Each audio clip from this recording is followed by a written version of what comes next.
Pourquoi tu n'es pas sorti pour dire que tes parents sont déjà divorcés?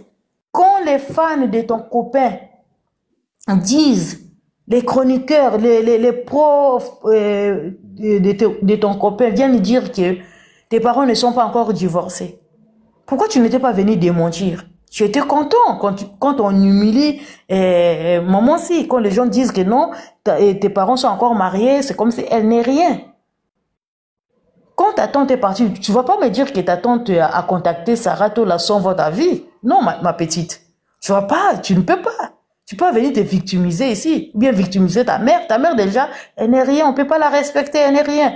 Elle n'a pas d'association, elle n'a jamais fait quelque chose de wow dans ce pays. Quand ta tante est venue, quand vous avez donné l'argent à Sarah pour venir mentir que non, et maman si a jeté vos choses dehors et que Kofi s'est fâché contre elle, elle a giflé Cindy, elle a giflé Kofi parce que Kofi continue d'aimer ta maman. Tu étais contente. D'autant quoi avec ta maman en train de rire. Combien même ça vous fait mal, vous savez que tout ce que les gens disent que c'est faux, mais devant les gens, quand on humilie cette grande dame au nom de la reine Owa, vous êtes très contente.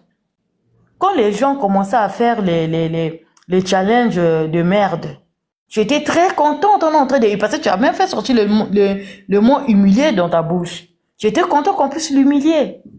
Et tu as même républié. Il ne faut pas venir nous dire que tu n'as rien fait. Non, ma chérie. On te suit. Eh oui, même si tu nous as bloqués de partout, nous, on te suit. Là où est-ce que tu dors, là où est-ce que tu te caches, c'est là où nous, on dort. Tu as républié. Parce qu'en républiant ces challenges, tu es en train de confirmer les dires du fan et de ton copain. De ton copain Efanjo. Parce que parce que moi, je les appelle pas moi, je les appelle les Wangi, là, les Wangi fous. Parce que quand on commence un challenge en disant que c'est maman si a fait partir ta mère et elle a jeté vos choses dehors, voilà pourquoi tu ne causes plus avec ton papa et que c'est elle qui a envoyé ton papa à enlever ton nom alors que quand même tu as été à l'école, tu sais que le remix on n'enlève pas. Le remix on ne peut plus refaire les mêmes choses. La preuve, les noms qui étaient cités dans l'original ne sont pas dans le remix. En tant que un peu, je peux te donner un peu de trucs un peu l'intelligence que tu as. Tu sais que le remix n'est pas l'original. Mais quand les gens disent qu'on a enlevé ton nom, c'est moment si tu as envoyé qu'on enlève ton nom, c'est une mauvaise belle-mère. Mais toi, tu ne devais pas républier, parce qu'en républiant, c'est là, tu confirmes les dires des gens. Parce que les gens n'ont pas fait les challenges, c'est parce que la chanson Héros National, elle est plus belle que Gambela. Non, non, c'est le message véhiculé dans les challenges, que non seulement cette dame-là, grande dame-là, a jeté vos choses par le balcon, et que c'est elle qui fait en sorte que tu ne puisses plus causer avec ton papa, et que c'est elle qui a dit qu'on t'enlève ton nom. C'est ça qui a touché les gens. Les enfants qui ont été abandonnés par leur papa, les mamans qui ont été abandonnées par leur mari, les enfants que la belle-mère a maltraité. Ce sont les enfants-là qui faisaient les challenges.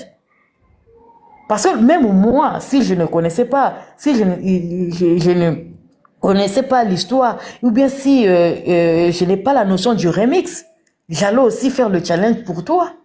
Mais toi, qui connais le fond de pourquoi tu causes tu ne causes plus avec ton papa, parce que tu es impoli, parce que tu as voulu prendre part de ta mère, alors que c'est toi-même qui as conseillé tes parents à divorcer. C'est pas cette dame-là qui t'empêche de causer avec ton papa. Et tu sais bien que cette dame-là n'a pas jeté vos trucs, comme les gens disent depuis le balcon, et que la dame-là n'a pas demandé quand on lève ton nom, parce que l'original, il y a ton nom qui est là, c'était un remix. Tu ne devais pas républier, parce qu'en républiant, c'est là, les gens sont en train de compatir avec toi. Elle était tellement attachée à son papa, elle a chassé sa maman, elle a chassé l'enfant, elle ne veut pas que l'enfant puisse causer avec son père. Tu as républié. Et les 2 premiers jours là, tu étais très contente quand tout le monde insultait maman aussi. Mais quand tu as senti que les gens ont compris ton jeu, les gens ont exposé trucs. ont pu expliquer la vérité et que les gens ont compris que le message était faux. Les gens se sont retournés contre toi et contre ta maman. Tous les secrets sont sortis. La bordellerie de ta maman, le vol de ta maman, l'escroquerie de ta maman, ta prostitution. Et là, tu viens faire une sortie de merde pour nous dire, nous autres là, qu'on arrête. Mais toi, tu ne peux pas, tu n'as pas d'ordre à donner aux gens. Si tu as des ordres à donner, tu dois donner les ordres aux fans de tes copains. Ta maman n'a pas de team. Tu le sais très bien, ta maman n'est pas de team parce qu'elle n'est ni star, elle n'est ni connue, elle n'est rien, elle est inutile dans la société. Donc les gens Cindy, tu oublies même que c'est une fille douteuse. Donc, oui, c'est ça. C'est ça, non, j'arrive là-bas. Donc ta maman n'a pas de fans. Ce sont les fans de ton copain et Fando, le mari de Troui de Nana Boulevard. Ce sont pas ta maman n'a pas de fans. Toi-même non plus, tu n'en as pas. Tu n'as pas de fans. Tu as des fans révoltés de ton père. Tu as des fans révoltés de ton père et les fans de ton petit copain qui viennent s'aimer la zizanie. Et toi-même, c'est pas ton papa. Parce que Maneke qui connaît l'histoire de toutes que vous avez envoyé de dire que elle a fait que ton petit copain avait fait des choses avec notre maman alors que notre maman s'est mariée vierge. Je t'informe. Elle nous a dit que tu n'es pas la fille de notre légende. Oui, ça se voit. Parce que notre légende ne peut pas faire un enfant impoli comme toi. Dans la famille de ma légende, il n'y a pas une personne qui a tenu tête à son papa. Tu es une fille douteuse. On doit faire des tests ADN. Donc, tu n'as pas d'ordre à donner aux gens. Il faut donner l'ordre aux gens qui soutiennent ta maman, qui te soutiennent par des mensonges, par des diffamations. Tu n'as rien à nous dire. Nous, si aujourd'hui, on t'informe et on te prévient. S'il y a un live qui s'est fait, on insulte notre maman, on viendrait insulter ta mère, on viendrait t'insulter proprement. Et surtout que tu n'es pas la fille de notre légende. On va t'insulter, ma chérie. On va t'insulter, tu n'as pas d'ordre à donner aux gens. Ta maman n'est pas sous les réseaux. Il faut préciser, maman. La fille, elle n'est pas la fille de notre légende, selon leur dire. Oui, selon leur dire, c'est pas nous. Les défenseuses de sa mère. De ta maman nous a informé que tu n'es pas la fille de notre légende. Donc nous aussi, on prend ça parce que ce sont les gens qui vous donnent de l'argent pour venir humilier notre mère. Parce que si ça vient de vous, nous on prend ça comme ça parce qu'elle ne peut pas mentir, parce que c'est votre élément, c'est élément aussi de ton copain. De ton copain. Comme tu es devenu pour toi la tisa. Donc, faut pas venir nous donner, tu n'as pas d'ordre à donner aux gens, ma petite. D'abord, tu vas donner l'ordre à qui? Tu as un bac plus 0, tu vas venir donner l'ordre aux gens qui sont les universitaires. Toi, tu es malade, hein? Tu te prends pour qui? Tu te prends pour qui? C'est pas le fait de te mettre en slip, en photo, et puis tu publies, les gens viennent voir comme les gens aiment maintenant, voir la nudité que tu es star. Tu n'es pas star, tu n'es star des personnes. Tu es star de ta maman. Parce que vous êtes en train de professionnaliser votre prostitution familiale. De la grand-mère à la mère, à la mère, à la fille, jusqu'à la petite fille. Donc, il faut respecter les gens. Tu respectes notre légende. Parce que votre soldat a dit que tu n'es pas sa fille. Donc, tu n'as pas le droit de venir parler de notre légende à la légèreté comme ça. Avant même, on s'est retenu parce qu'on se disait que tu étais sa fille. Mais comme vous nous avez informé que tu n'es pas sa fille, mais attends.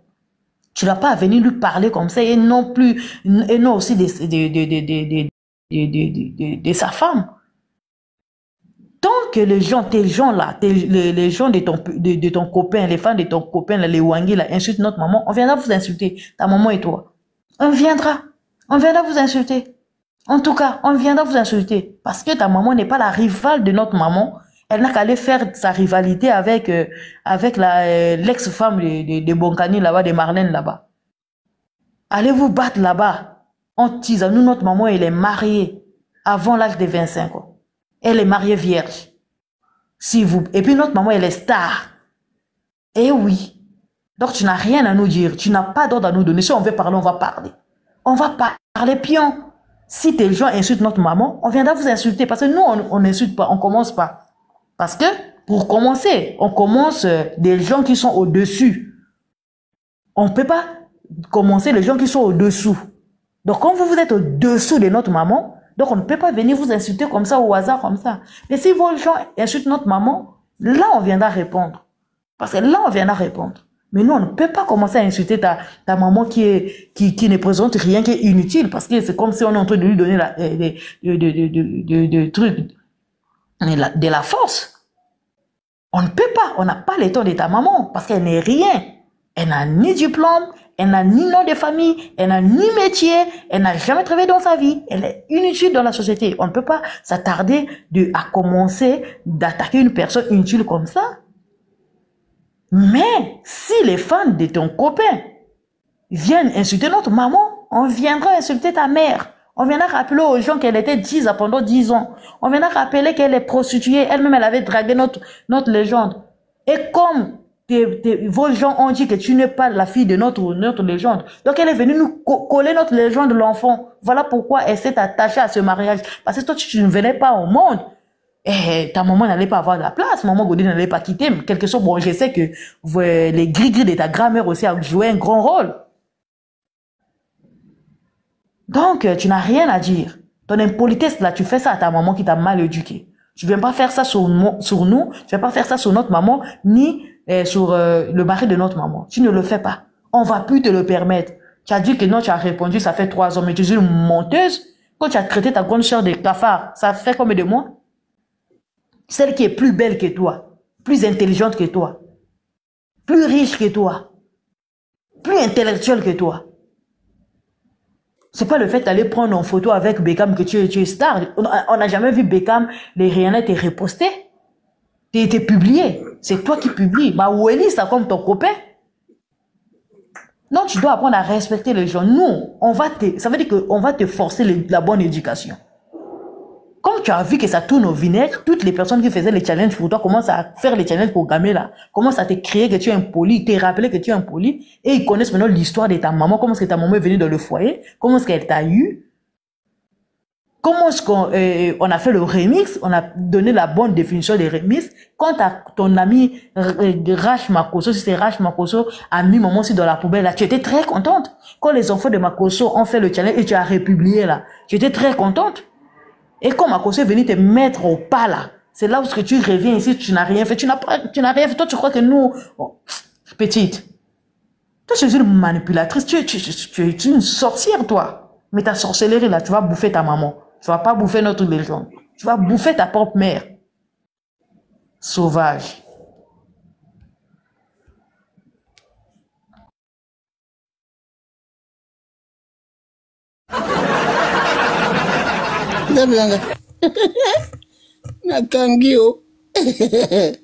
Aïe. Bizarrement, on le prend comme ça, de façon qu'elle n'est pas la fille. Kofi, hein? Tous on peut gagner, on a avant de mon profiter. Parce que c'est maman va permettre d'engager.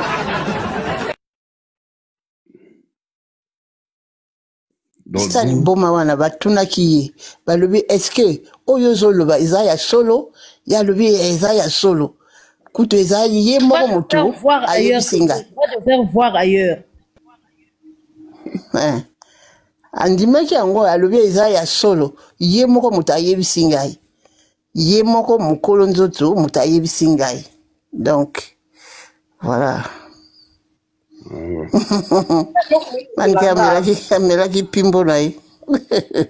Eloko ezekelanga mwana penza na image nyonso oyo oza nango wana oyeli bato mikolo communauté mobimba oyebi seka ozoseka nani oye oza odoki kose moke na yo moko oye na okosala nini mama po soki so oyaka bien olingo oya na politesse olingaka oya na politesse olobi ya communauté top nga jamais la cause de la rivalité na papa nanga vive naturel, elle connaît pas la politesse moi na wana ayebi éducation elle est mal élevée elle n'a pas d'éducation jamais nga koloba na kosa jamais rivalité na papa nanga za papa nanga na za mwana en tout cas bo stopper batim bo stopper ndele ko ngoloba bo papa nanga bo tika a préparer quoi yo so ye la biso ba ironie yo la biso et puis kotanga ba komo ba kofisinda loyengete ya kotanga ka kombo ya ba fan le plus valeureux du monde awa na loyenge te kotanga ka te na loyenge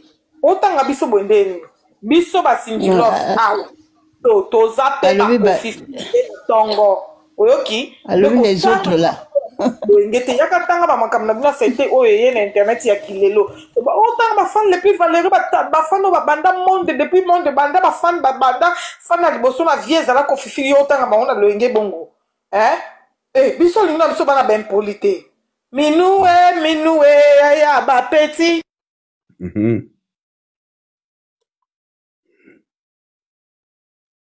Ainsi, désormais, on les prend comme ça, hein? Avant de moi, on a profité, avant de la quoi, avant de la maman là-bas. Donc, ça nous fait, bon débarras. Bon, si peu poubelle, la bientôt tient la poubelle. Maintenant, on verra qui est perdant, qui est gagnant. Tout ça, c'est Moussala Mpunda. Moussala. Maman, la Moussala Mpunda.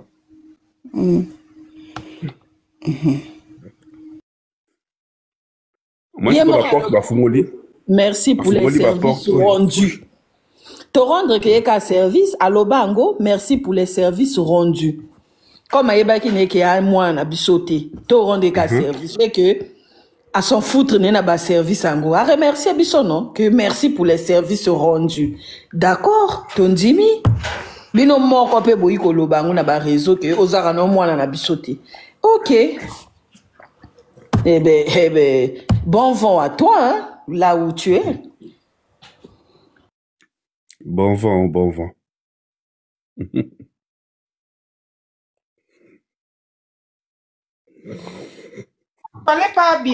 Il fallait pas abîmer vraiment.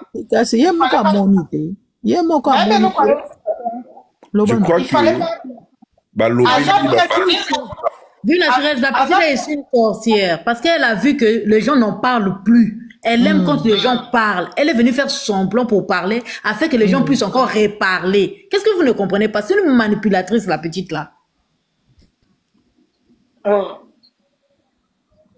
Ngavuma na ebite na bandoze la jour moko obima o ebisabato batika ko tia en rivalité na papa no po mutu lokwa nani mama Inoki wa tondisi mabundi on dirait soki ninde azoloba yo le kitata na yo le kabata pirouche nde loko ifaki o ya lo bano parce que je me suis tozaka na live na minu ba eloko mo ba mutu mo ba beta ka bi non a corriger kango à l'instant. Et là, comme côté ebima na live wana ezala et compréhension moko ya comprendre que yé azabo bien aza contre papa no bien ni a corriger kango à l'instant.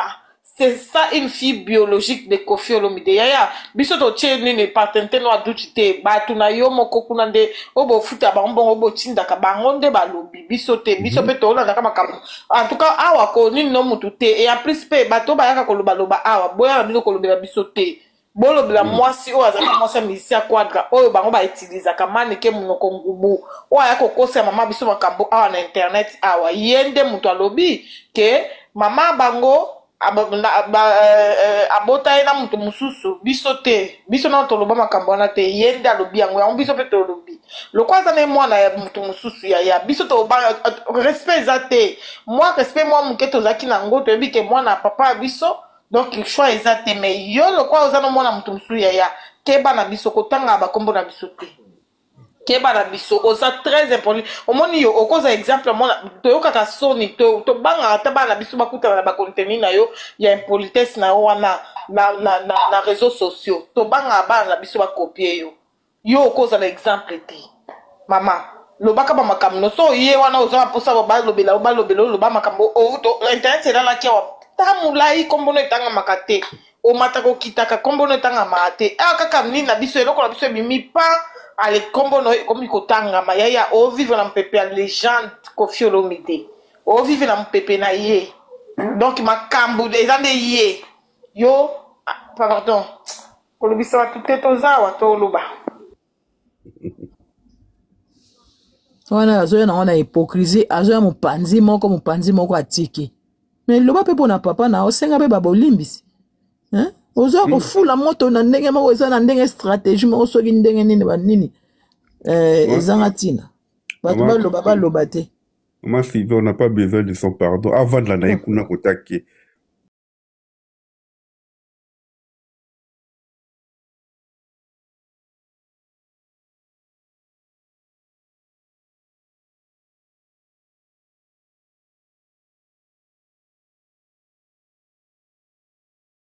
Tu peux faire ma caméra. Oui. Ako libéré wapi. Moi ngo lobi ni ngo suko. Bah les plans on peut pas qualité. Bakoliko. Moko azana mosquée, azo vanaka na mosquée, akoma musulman. C'est que Didier Impoli fait en public, c'est ce que les délinquants le fait dans l'ombre. C'est le même moral. Ils ont le même état d'esprit. Vous vous fatiguez pour rien. Ya suka wana abeba pe hein. Bon, deuxième wana akoma musulman. Bon, attends la kana bana bandi wana. Hein? Ma watro hein. Baza na Paris ou bien babima à Paris. Baza na Paris. Baza na bango. Ya suka wana vanda kota koko na. Comment bana on se ba changer bango esprit papa na bango ta ko benga pamba. Bana se ba 18 ans. Mama, tika likambo. Tango su ba changer numéro na bango. Et tu crois? Yasuka wana wana na mama na koko na ye. Mususu wana akoma musulman. Azo banda suki wapi abande kuntamanga. Pasi na mawa. Mwana wana kasaka ke. Soto la ba de ni nyoso mama wana za keba penza.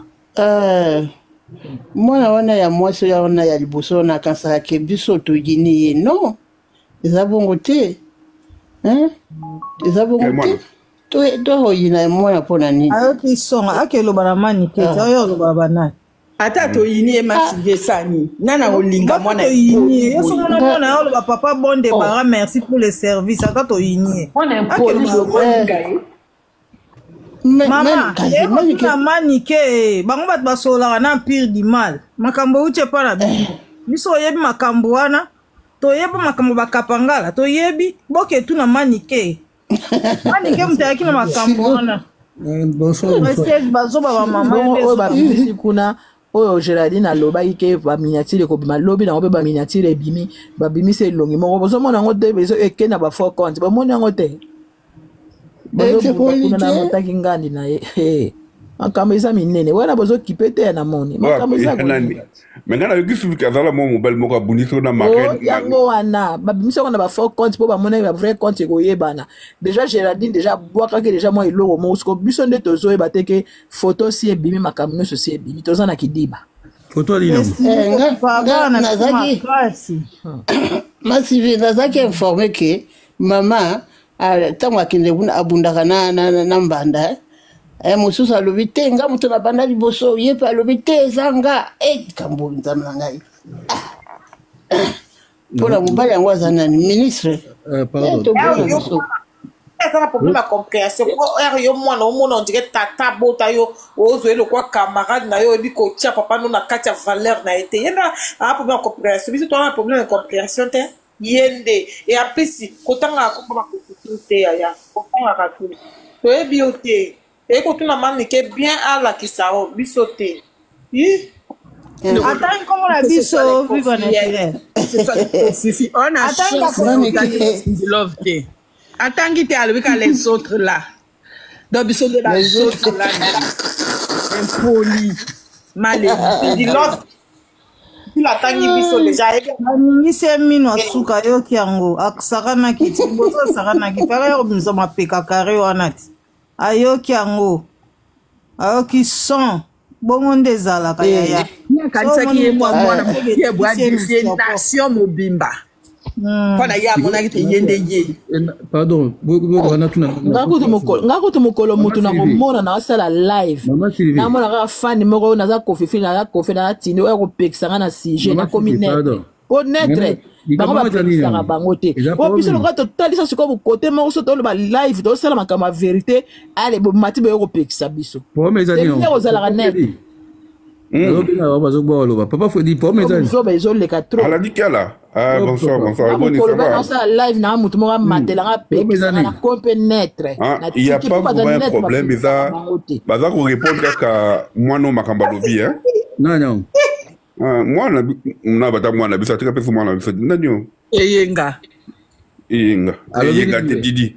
Alobi. Ah bon, ce qu'on a dit à Kolanda, l'obédi à.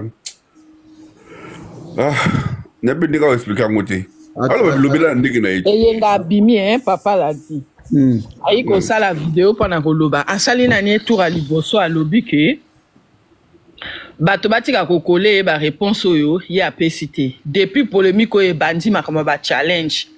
Ya lobby leur côté abimité. Il a bimaka tour à liboso depuis 3 ans na makambo boyebe leka. Mais tour oyo ya bimi na été. Donc botika kokole ba réponse oyo bino oyo ye ayebi na été. Ya ipo na bongo. Makambo wana etali ete bato batika kokole na kati ya ba challenge ko no ye muta répondre ya yete tonte na ya bengi po na koloba na ye que yo osali challenge na video ya na nzembo ya JB nzimbo ya JB yango ba challenge le kamikolo na TikTok mobali depuis to bala mwana ya raté abota kate bazotie longi ya mamasi. Donc moi na wana yiko lobake ye atikala ayebi na yepenze kwa jibi wana kasi yanga yeli ko porter ba ko maman expliquer bien tout na bina bo lo ba maman zo expliquer bien maman lo balan loba na nga pe na yoka kite na yoka kite donc ayi ko yebisa bato que otika kokole ye makambo bokoki alobe bako ko défendre ye bo bako défendre bo bako finga ye elles sont fous etali eta message na mafinga mais sauf que bokole pa makambo ya lobité tanga sale yango ba live bandi ba vidéo bandi bato biso plus précisément biso awa zongi seli ba vidéo ya ba challenge ya bato bako sala oyo ye a republier a liker puis ya le ba ke ya lobby na été mais yo ba challenge ya bana makoso ya republier a liker challenge ya petit moko sa du maman si atina poubelle ya a republier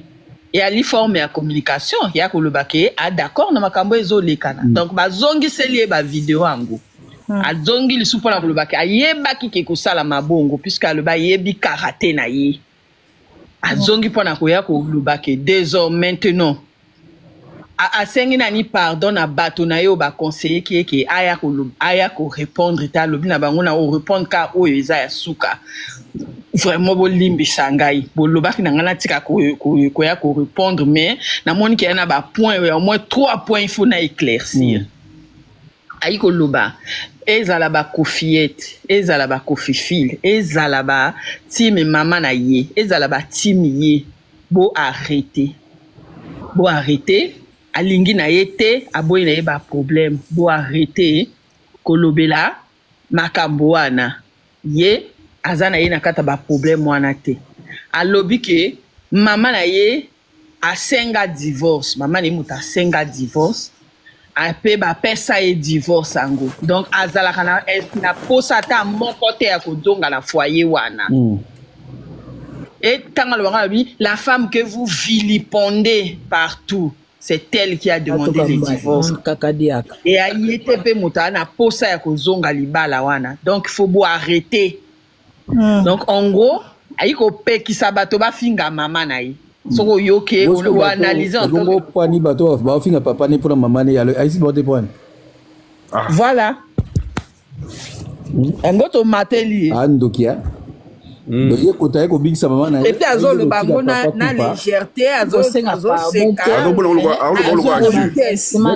do aza moi aza ndoki et puis siko yesiko o balobi aza mwana ya kofite ye pona ye pona lobeli manikete et loko wana ndo yango koti bangoti yepe so na continue ba ya komona ke papa za papa na ngati katuka mbadi na liminer il faut alo